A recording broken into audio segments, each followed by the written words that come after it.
الحمد للہ رب العالمین، الصلاۃ والسلام علی خاتم النبیین وعلی آلہ وصحبہ اجمعین، اما بعد فاعوذ باللہ من الشیطان الرجیم، بسم اللہ الرحمن الرحیم۔ قال اللہ تعالی فی سورۃ ہود: وَأَمَّا الَّذِينَ سُعِدُوا فَفِي الْجَنَّةِ خَالِدِينَ فِيهَا مَا دَامَتِ السَّمَاوَاتُ وَالْأَرْضُ إِلَّا مَا شَاءَ رَبُّكَ عَطَاءً غَيْرَ مَجْذُوذٍ۔ ترجمہ: اور جو نیک بخت ہوں گے وہ بہشت میں داخل کیے جائیں گے، اور جب تک آسمان اور زمین ہیں ہمیشہ اسی میں رہیں گے مگر جتنا تمہارا پروردگار چاہے۔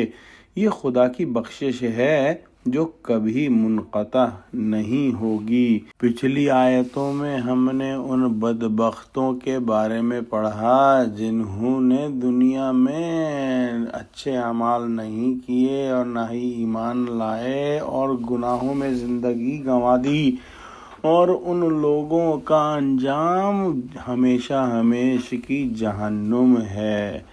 آج کی آیت میں بیان ہوا کہ جو سعید ہوں گے، جو نیک بخت ہوں گے، جو ایمان لائے اور نیک عمل کرتے رہے اور جنہوں نے آخرت کی تیاری کی ہوگی، ان کو اللہ سبحانہ و تعالی اپنی رحمت اور فضل سے بہشت میں داخل فرمائے گا، اور یہ بہشت میں ہمیشہ ہمیشہ رہیں گے جب تک آسمان اور زمین باقی ہیں۔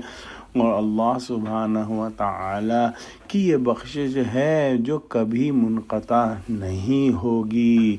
دعا کرتے ہیں کہ اللہ سبحانہ و تعالی ہم کو ان خوش نصیبوں میں داخل فرما اور ہم کو دنیا میں جیتے جی ایسے اعمال اور ایسا ایمان نصیب فرما جس کی بدولت ہم تیری رحمت اور تیرے فضل کے سائے میں ہمیشہ ہمیشہ کی جنتوں میں داخل ہو سکیں، آمین۔ وآخر دعوانا الحمد للہ رب العالمین، والسلام علیکم ورحمۃ اللہ وبرکاتہ۔